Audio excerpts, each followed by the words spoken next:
घालोनिया स्तंभ फोडी ऐसी कृपा. असं कोण आहे तू बरोबर आपल्याला विचारतात. भगवंताच्या सारखी कृपा जगात दुसरीकडे पाहायला सापडत नाही. पहा बहु आहे करुणावंत आनंद. बर आपल्या चरणाची उपासना करणाऱ्या भक्ती करणाऱ्या लोकांवर तो कृपेचं छत्र धरतो. एवढ्या पुरती त्याची कृपा मर्यादित नाही. ज्या लोकांनी आयुष्यभर देवाशी वैर केलं, देवाच्या संबंधातला द्वेषाचा भाव ज्यांच्या हृदयात बाळगला, देवाचा घात करण्याची ज्यांची वृत्ती आहे, अशाही लोकांना देवानं मुक्त केल्याच्या कथा आहेत. पहा श्रीमद भागवतामध्ये काही राक्षसांचं चरित्र आलेले. त्याच्यामध्ये अगदी सुरुवातीला पुतनेचं आख्यान येतं. पहा पुतना वधाची कथा आलेली आहे. पहा पुतना. पुतना कोणाला म्हणतात आपल्याला माहिती असेल. पूत म्हणजे पवित्र आणि ना म्हणजे नाही. जिचं जीवन पवित्र नाही तिला पुतना म्हणतात. मग ती द्वापरातली असो नाही तर कलियुगातली. विठ्ठला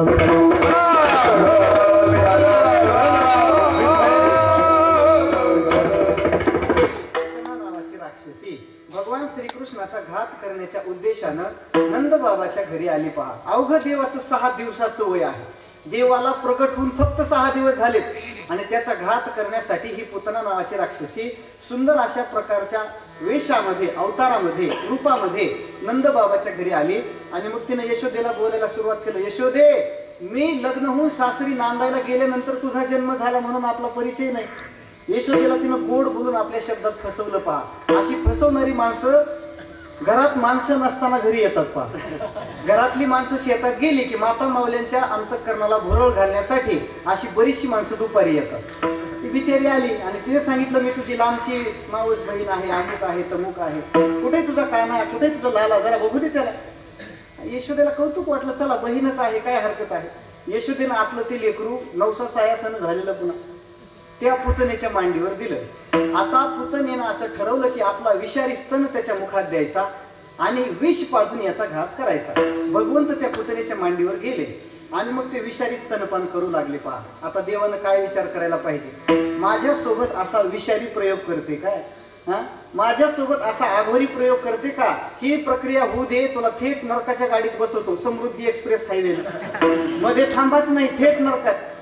देवाने असा विचार करावा की नाही. पण तो देव आहे म्हणूनच तो देव आहे महाराज. देवाने असा विचार केला, ही राक्षसी का असे ना माझ्यासोबत घाताचा व्यवहार करत का असे ना, पण एखादी आई जशी लेकराला स्तनपान करून मोठं करते तशी ही पुतना माझ्यासोबत राक्षसीसारखा व्यवहार जरी करत असली तरी सुद्धा तिच्या अंतःकरणामधून कस काही का होईना मला दूध पाजण्याची म्हणजे विष पाजण्याची जरी प्रवृत्ती असली, आईसारखं काम केलं. म्हणून या पुतनेला अधोगतीला न पाठवता हिला मी तीच गती देणार आहे जी माझ्या देवकी मातेला देणार आहे. विठ्ठला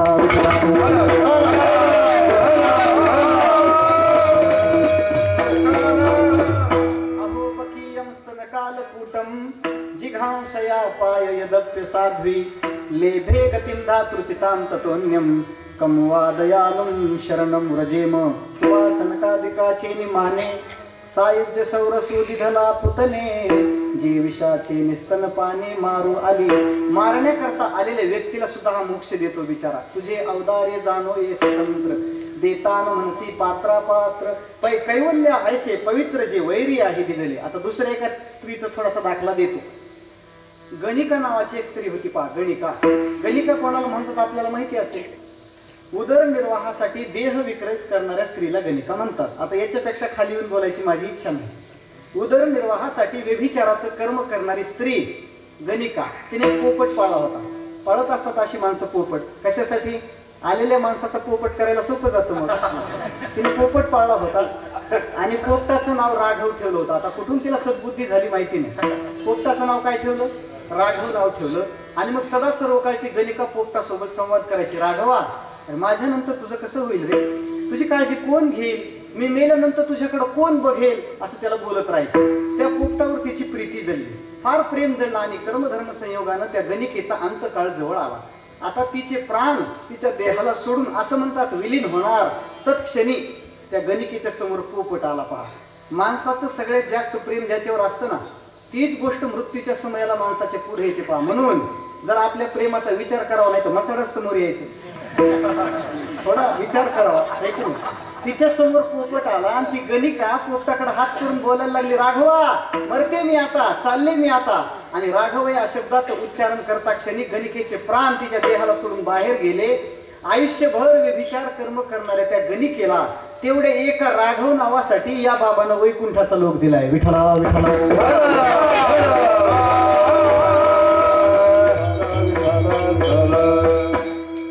सांगतात त्या गणिकेनं कधी देवाचं चरित्र ऐकलं नाही, कधी अखंड हरिनाम सप्ताहाला वर्गणी नाही, कधी पारायणाला बसली नाही, कधी भागवत ऐकलं नाही, काही संबंध नाही.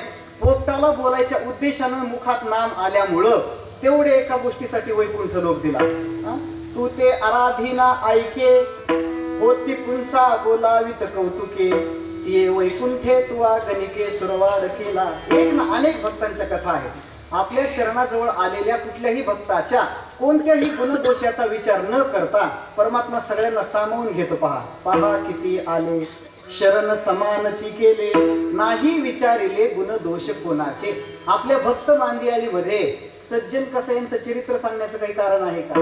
सज्जन कसाया पण त्यांना सुद्धा तुकोबरांनी भक्तांच्या यादीमध्ये घातलेला आहे. याचा अर्थ असा आहे, भगवंताच्या दारात गेलेला कोणताही मनुष्य त्याच्या कृपेला पात्र होतो, मग तो कसाही असला तरी.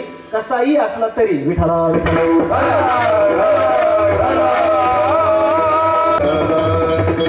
मांस विक्रीचा धंदा आहे सज्जन कसायांचा, पण मांस विक्रीच्या दुकानात त्यांचं देवाचं अखंड अव्याहत अविश्रांतपणे भजन चाललेलं. किती कौतुकाचा विषय. दुकान आहे मांस विक्रीचं आणि भजन चाललंय पांडुरंगाचं. आताच्या काळातल्या एखाद्या कीर्तनकारानं साईड बिझनेस म्हणून जर अमुक चिकन सेंटर टाकलं तर चालेल का चालणार नाही. तुम्ही सज्जन कसायांना स्पेशल केस मध्ये बाजूला का काढता? त्याचं उत्तर असं आहे, व्यवसाय जरी मांस विक्रीचा असला तरी अंतःकरण सगळं देवाला दिलेलं आहे. त्यांचं मांस विक्रीमध्ये भजन चाललेलं आहे आणि आपली कीर्तनात पिक्चरची गाणी आहेत. विठ्ठला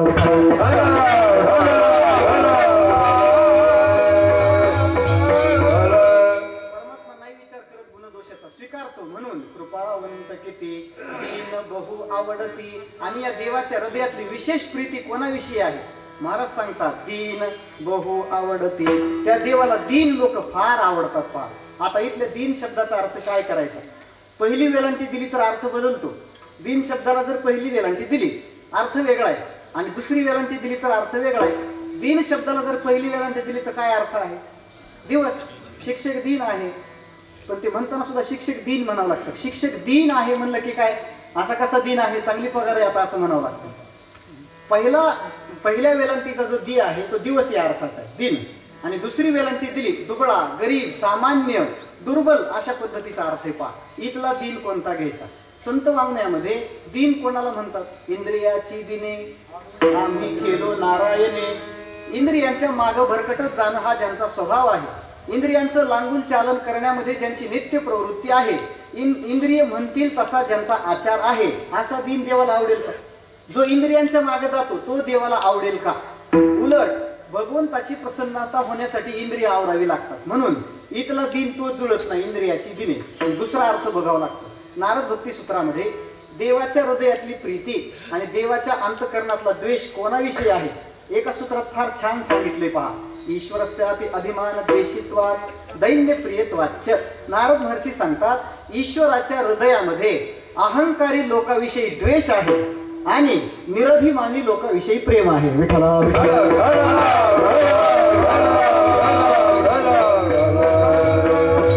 साधना करत असताना ज्यांनी अहंकार सोडून दिलेला आहे अशी निरभिमानी झालेली माणसं देवाला आवडतात. म्हणून ज्ञानोबा सांगतात माणसाने आपल्या ज्ञानाचा अहंकार बाजूला ठेवावा, सगळं शास्त्राध्ययन एका कंसात गुंडाळून ठेवावं आणि देवाला शरण जावं.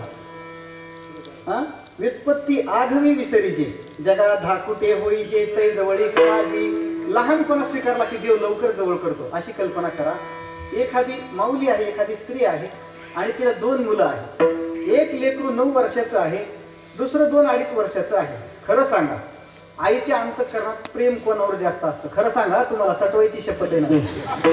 खरं बोला हो माता माऊली. हा मोठ्याने बोला जर काय हरकत नाही.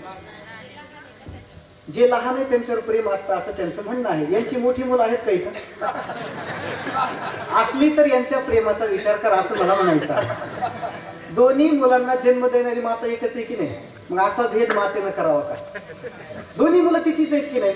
बरं दोन्ही मुलांचं संगोपन तिनं तितक्याच निष्ठेनं आणि प्रेमानं केलेलं आहे, तरीही लहान आईला का आवडतं? त्याचं उत्तर आहे महाराज तुकोबराय सांगतात दोन्ही लेकरांना जन्म देणारी आई एकच आहे. दोन्ही उभयता आपणची व्याली, आवडीची चाली भिन्न भिन्न. महाराज सांगतात दोघांची आई जरी एक असली तरी प्रेमाच्या अभिव्यक्तीचा प्रकटीकरणाचा प्रकार भिन्न आहे. पहा आई काय करते, जे मोठं आहे ना, मोठं 9 वर्षाचं, त्याला सांगते बाळा तू किती छान आहे, किती हुशार आहे, किती गुणाचं आहे माझं बाळ, किती सद्गुणी आहे माझा राजा, असं कौतुक करते त्याचं. आणि ते 9 वर्षाचं कौतुकाला भुलतं. पहा म्हणून माणसाने फार कौतुकाला भुलत जाऊन ते 9 वर्षाचं कौतुकाला भुललं की आई त्याच्यामध्ये हातामध्ये खाण्याची डिश देते, त्याला सांगते सोफ्यावर बस आणि छान जेव. कौतुकाला विसरलेलं ते लेकरू हातामध्ये डिश घेतं आणि आपलं आपलं व्यवस्थित जेवण करतं. पहा पण आई लहान लेकराला समजावत नाही. पहा त्याची मनधरणी करत बसत नाही. आई काय करते, लहान लेकराला स्वतःच्या मांडीवर घेते आणि स्वतःच्या हाताने चारा भरवते. बरोबर आहे की नाही? मी आणखी या जन्मात तरी आई नाही झालो, पण पुढच्या जन्मात योग आला तर काही हरकत नाही. कारण आई होणं हे जगातलं सर्वश्रेष्ठ पद आहे. पहा माय आपल्या हाताने लेकराला खाऊ घालते. पहा धातू त्याच्या मुखी घास घाली माता, वरी करी सत्ता शहानिया. जे लहान आहे त्याला आई खाऊ घालते आणि मोठ्याला बाजूला करते. कसं परमार्थाच्या क्षेत्रात ज्यांनी मोठेपणा धारण केलेला आहे, जाणतेपणा ज्यांच्या डोक्यात शिरलेला आहे, देव त्यांना थोडस बाजूला ठेवतो. त्यांना म्हणतो हा मठ घे, हे दिंडी घे, हे सप्ताचं गाव घे, पण जास्त कटकट करू नको. आणि जे लहान आहे की नाही, जो नम्र झालेला आहे, त्याला परमात्मा जवळ घेतो आणि स्वतःच्या हाताने प्रेम रसाचा चारा भरवतो.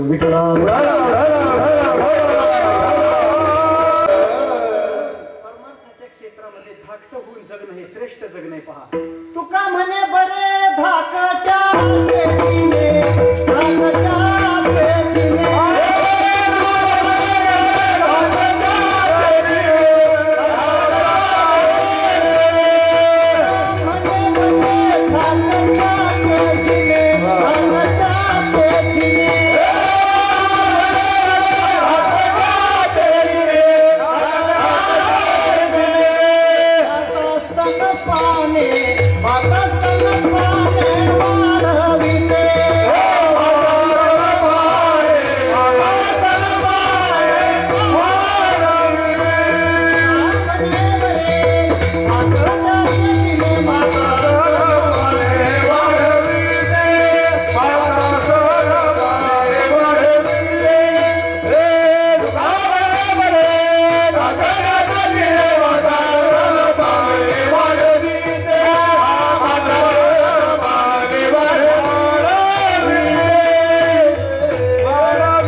धाकट होऊन जगणं श्रेष्ठ जगणे. पहा परमार्थातला प्रेमरस ज्याला चाखायचा आहे त्यांनी धाकट व्हावं. हत्ती होऊन साखर खाता येत नाही, त्याला मुंगी व्हावं लागतं, नाही का?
फार सुंदर. एकदा जोरदार टाळ्या होऊ द्यायला, मनापासून वाजला जरा, मनापासून वाजला प्रसन्नतेने.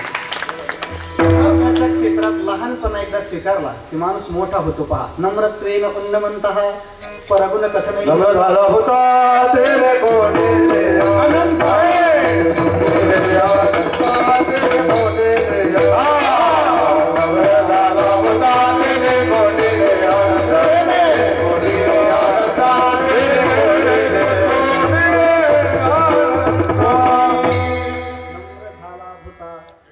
भर्तृहरींचे नीती शतकामधलं वचन आहे पहा. नम्रत्वेन उन्नमंतः परगुण कथनैः स्वान गुणान ख्यापयन्तः. मनुष्य नम्र होण्याने मोठा होतो पहा. म्हणून माणसाने परमार्थाच्या क्षेत्रामध्ये दीन व्हावं, नम्र व्हावं. माणसं नम्री होतात पण नम्र होत नाहीत, आहे की नाही? नम्र झालं पाहिजे. आणि दीनता एकदा स्वीकारली, दिनाचा सोयरा, जो दीन झालेला आहे पांडुरंगाला तो आवडतो. दीन बहु आवडती. परमार्थाच्या क्षेत्रात जे निरभिमानी झालेले, सगळ्या प्रकारच्या अहंकाराची जळमट ज्यांनी धुवून टाकलेली आहेत, अशा अंतःकरणाची भूमी स्वच्छ झालेल्या निरभिमानी लोकांविषयी देवाच्या अंतःकरणात प्रीती आहे. माणसाचं ज्याच्यावर प्रेम असतं, ज्याच्याविषयी माणसाच्या अंतःकरणात आवड असते, माणूस त्याच्यासाठी काहीही करायला तयार होतो. बरोबर आहे की नाही? ज्या माणसाबद्दल अंतःकरणात प्रीती जडलेली आहे, त्याचं कोणतंही काम करण्याच्या बाबतीत माणसाला संकोच वाटत नाही. मग हे भक्त देवाला जर प्राणापेक्षा जास्त प्रिय असतील, तर यांच्यासाठी देव करतो काय? दुसऱ्या चरणात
चिंता. ज्यांनी परमार्थात दीनता स्वतःकडे घेतली, परमात्मा त्यांचा सर्वस्वी भार स्वतःच्या डोक्यावर घेतो आणि त्यांच्या जीवनातल्या योगक्षेमाची चिंता स्वतः करतो. त्यांचा भार माथावा आहे. भक्ताचं ओझ डोक्यावर घेण्याची देवाला सवय पहा. सेवकाच्या शिरी धरुनी चाले पादुका, सत्यभामा दान करी उजुर नाही अंगीकारे. सेवकाच्या शिरी धरुनी चाले पादुका.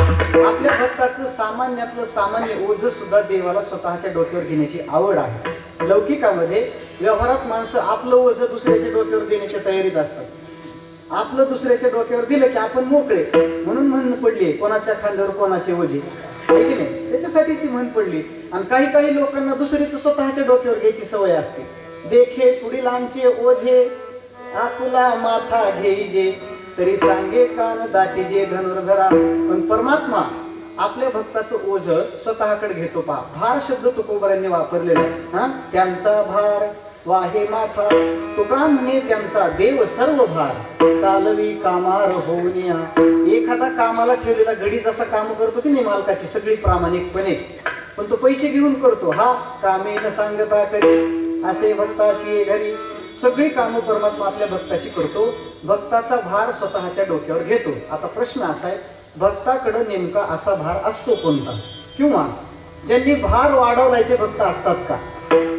ज्यांनी ओझ वाढवलंय ते भक्त असतात का ओझ कमी करणारे भक्त असतात? सरळ सरळ आहे.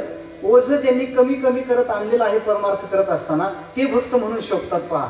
ज्यांनी परिग्रह केलेला आहे, संचय केलेला आहे, आपल्या अंतःकरणाची वृत्ती अनेक ठिकाणी गुंतवून ठेवलेली आहे, अशी माणसं देवाला नाही आवडत पहा. उलट अंतःकरणाची निर्गुंतवणूक ज्यांनी केलेली आहे आणि आपल्या जीवनातलं सर्वस्वी ओझ सोडून जे मोकळे झालेले ते देवाला आवडतात. तुकोबाराय म्हणतात भक्त महात्म्यांचा भार देव स्वतःकडे घेतो. असा कोणता भार आहे भक्तांकडे? सामान्यतः दोन गोष्टीचं ओझ सगळ्या माणसावर आहे पहा, सगळ्यांकडं. आता इथं अहंकाराचं ममतेचं ओझ घेण्याचं काही कारण नाही, कारण पहिलंच त्यांनी ते सोडून दिले. दीन पदामध्ये त्याचा विचार होऊन गेला. असं ओझ कोणतं आहे? तर ते ओझ आहे, पहिलं ओझ आहे ते उदरभरणाचं. आणि दुसरं ओझं आहे या संसार बंधाच्या चक्रातून सुटण्याचं, त्यालाच मुक्तीचं ओझं आणि मुक्तीचं ओझं म्हणतात. हे दोन प्रकारचं ओझं प्रत्येकाच्या मागे लागलेलं आहे. पण एकदा भगवान पंढरीनाथाची सेवा केली, तुकोबाराय सांगतात, त्याला भक्तीचीही चिंता करायची गरज नाही आणि मुक्तीचीही चिंता करायची गरज नाही. मुक्ती मुक्तीची चिंता दैन्य नाही धरी नका, मुक्तीची चिंता नाही धरी नका, मुक्ती मुक्तीची चिंता दैन्य नाही धरी नका, मुक्तीची चिंता नाही धरी नका. म्हणे दाता पांडुरंग ओळखिया,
त्यांचा भार माथावा आहे.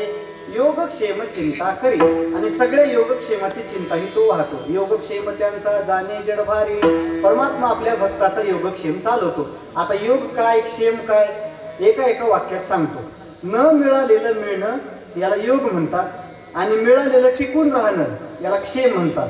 अप्राप्तस्य प्राप्तिर्योगः, प्राप्तस्य परिपालनं क्षेमः. एखाद्या चांगल्या ठिकाणी सोयरीक जमली की माणसं म्हणतात चांगला योग आला. योग आला म्हणजे काय, न मिळालेलं मिळालं. पण आता हे कडेला जाईल की नाही सांगता येत नाही, सगळं व्यवस्थित पार पडलं पाहिजे. कडेला गेलं की मग प्राप्तस्य परिपालनं क्षेमः, न मिळालेलं मिळणं आणि मिळालेलं टिकणं म्हणजे योगक्षेम. परमात्मा आपल्या भक्ताला सगळं योग्य मिळूनही देतो आणि त्याच्या सगळ्याची टिकवण्याची जबाबदारी स्वतःकडे करतो आणि त्याच्या जीवनातल्या सगळ्या चिंता स्वतःकडे घेतो. जसं एखाद्या स्तनंद बालकाची सगळी चिंता त्याच्या आईला असते, त्याला काही घेणं नाही, किराणा किती महाग होऊ द्या, गॅसची जर गगनाला भिडू दे नाही त्याच्या पलीकडे जाऊ द्या, लेकराला काही घेणं नाही, भूक लागली ती खायला पाहिजे, एवढंच त्याला माहिती आहे. तसं देवाच्या चरणाचा एकदा आश्रय केला माणसाला कोणती चिंता करावी लागत नाही. तुका म्हणे चिंता कैसी ते मी नेने, लढिवाळ तान्हे विठाईचे.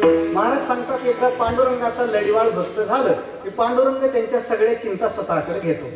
आपुली तहान भूक नेणे, तान्हया निकेते माऊली सकरणे, तैसे अनुसरले मज प्राणे तयाचे सर्व मी करी. अनन्या चिंतयन्तो मां ये जनाः पर्युपासते, तेषां नित्याभियुक्तानां योगक्षेमं वहाम्यहं. परमात्मा त्यांचा योगक्षेम स्वतः चालवतो. आपण मग अशी प्रमाण दिलं पहा, योगक्षेम त्याचा पुढं सांगितलं. वाट दावे करी धरोनिया.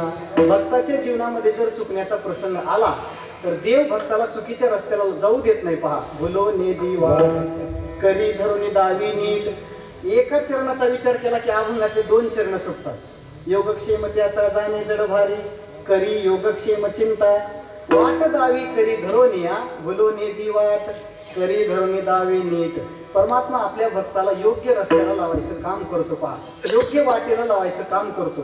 व्यवहारामध्ये वाट लावणारी माणसं पावला पावलाला भेटतात, वाटेला लावणारी भेटत नाहीत. विठाला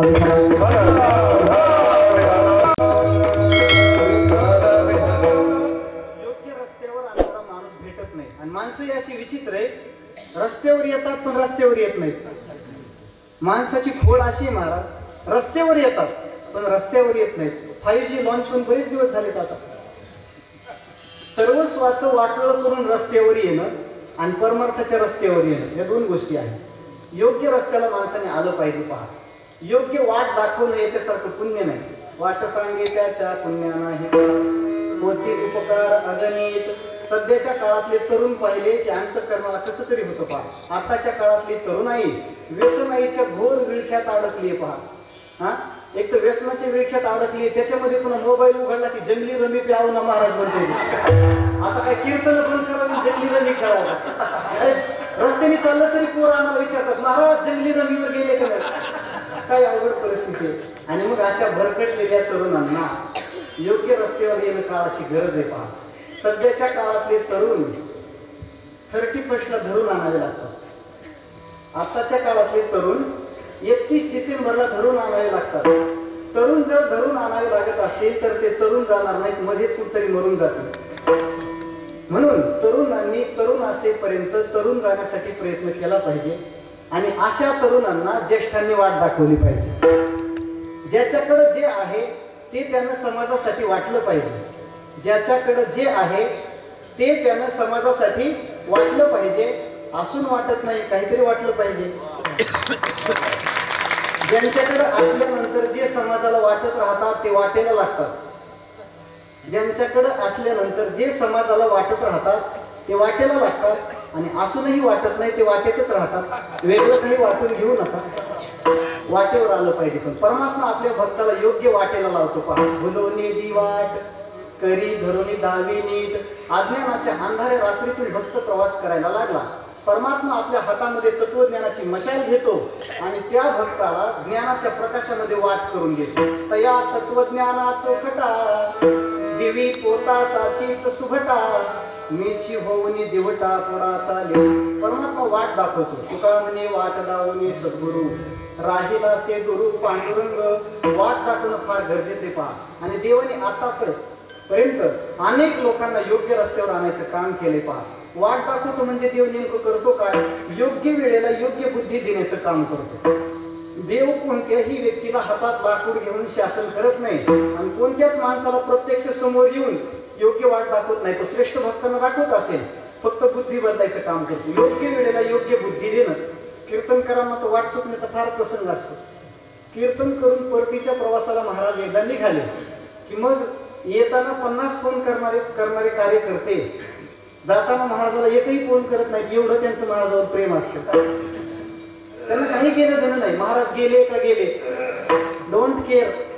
महाराजांचा केअर कचरा झाला तरी डोंट केअर असं आहे. पण देव असं वाऱ्यावर सोडत नाही पहा. आपल्या भक्ताला योग्य रस्ता दाखवायचं काम करतो. या संबंधातून फक्त एक छोटीशी कथा, एक दृष्टांत मला आपल्या समोर व्यक्त करायचा आहे. संप्रदायाच्या नियमानुसार सगळ्यांनी एकदा प्रेमाने भजन करा.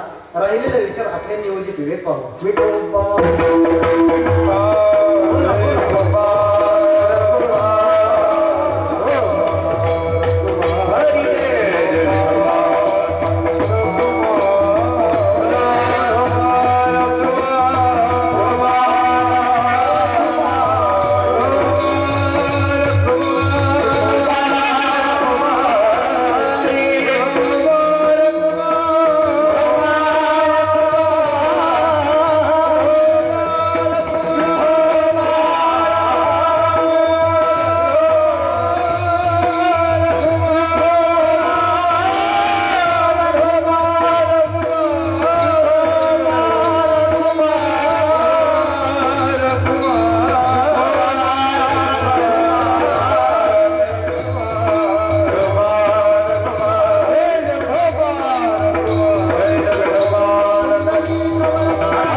आपल्या भक्ताला चुकीच्या रस्त्याला जाऊ देत नाही.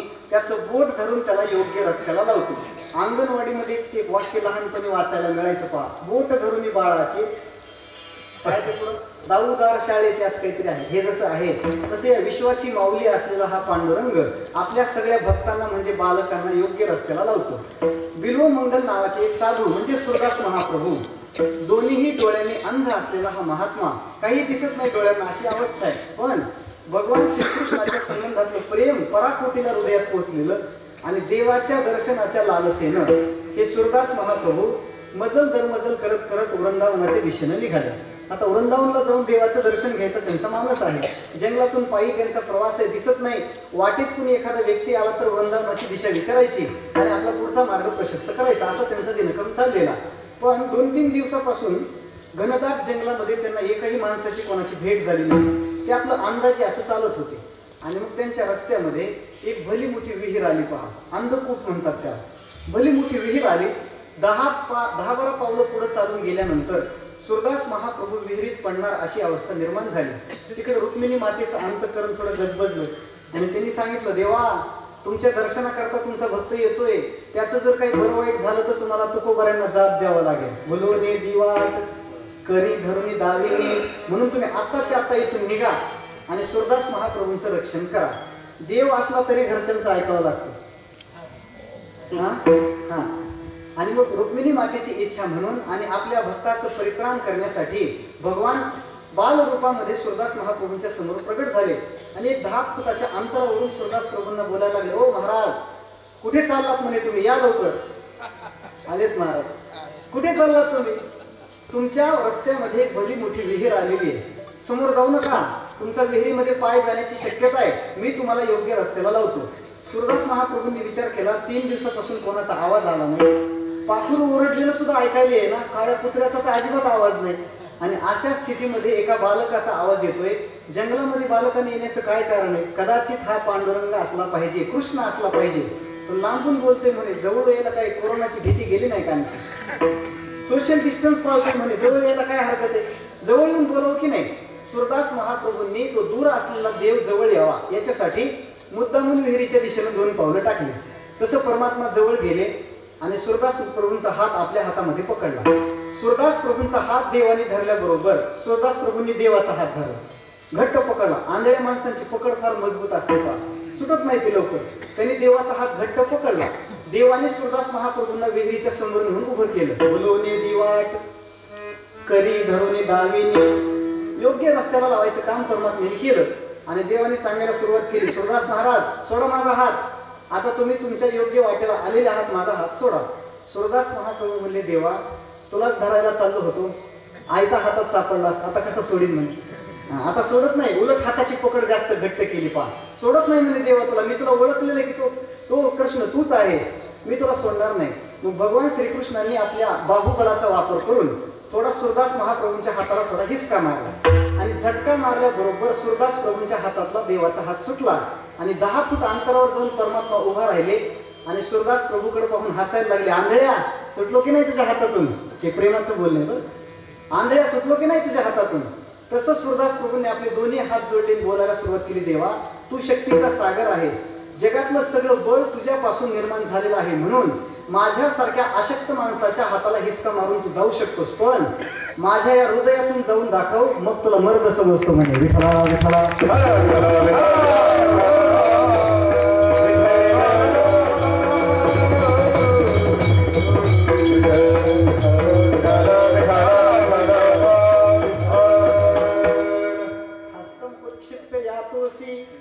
बलात् कृष्ण किमद्भुतम हृदयात यदि निर्यासी पौरुषं गणयामि ते. सुरदास प्रभू बोलायला लागले, देवा तू इथून जाऊन दाखव हृदयातून. तुका म्हणे साचा कैसा जाची हृदयीचा. अर्थ असा आहे, जीवनामध्ये संभ्रमात टाकणारे मार्ग निर्माण झाल्यानंतर योग्य वेळेला योग्य रस्ता सुचण्याची बुद्धी व्हावी लागते. पहा, चौकात गेल्यानंतर माणसाचा फार गोंधळ होतो, तिथं गेल्यानंतर योग्य रस्त्याला लावणार कोणीतरी असलं पाहिजे. आता गुगल मॅप आहे, आता ते योग्य रस्त्याला लावते म्हणून आता काही अडचण नाही.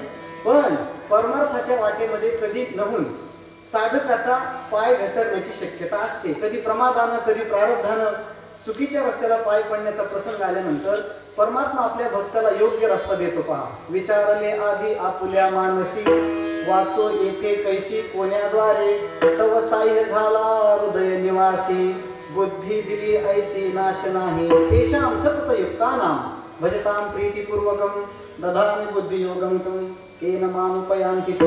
परमात्मा आपल्या भक्ताला योग्य रस्त्याला लावतो. भुलोने दिवाट करी धरुणी दावे नीट, असं आपल्या भक्तावरती कृपाछत्र धरण्याचा देवाचा स्वभाव आहे. तो भक्त वत्सल आहे. पहा, परमात्म्याची अनेक नावं आहेत, 1000 नावं विष्णू सहस्त्रनामामध्ये आलेली आहेत, त्यामध्ये भक्त वत्सल हे एक देवाचं नाव आहे. पहा, विष्णू सहस्त्रनामात जी देवाची 1000 नाव आहेत त्याच्यामध्ये भक्तवत्सल हे एक नाव आहे. कोणाला श्लोक आठवतोय का? आठवलं तर सांगा. 2-5 सेकंदाचा पॉज घेतो मी. आठवते का बघा कोणाला? एकोनैकस्सव किं यत्तत्पदमनुत्तमं लोकबंधुर लोकनाथो माधवो भक्तवत्सलः. परमात्मा भक्तवत्सल आहे. एखादी आई जशी वात्सल्याने आपल्या लेकरावरती जीव ओवाळून टाकते, तसा हा परमात्मा आपल्या सगळ्या भक्ताविषयी वात्सल्याची भावना धरणार आहे. भक्तवत्सल दीनानाथ तीही लोकी ज्याची मात. परमात्म्याच्या अंतःकरणामध्ये भक्ताविषयी अपार कृपा आहे. म्हणून तुकोबाराय सांगतात, तो करुणेचा सागर आहे, दीन लोकांविषयी प्रेम ठेवणार आहे, भक्ताचं सगळं काम स्वतः करणार आहे, त्यांच्या जीवनातल्या योगक्षेमाची चिंता स्वतः वाहणार आहे आणि भक्ताला योग्य रस्ता दाखवणारा आहे. असा तो कृपावंत आहे. मग काही साधकांच्या अंतःकरणात संभ्रम निर्माण झाला. महाराज, तो देव आमच्यावर कृपा करण्यासाठी सिद्ध होईल का? जशी तो कृपा भक्तावरती करतो तशी तो आमच्यावर कृपा करेल का? तुकोबाराय सांगतात, कृपा करणं हाच त्याचा स्वभाव आहे. पण त्याच्या कृपेला पात्र होण्यासाठी आपणही काहीतरी केलं पाहिजे. काय केलं पाहिजे? शेवटच्या चरणात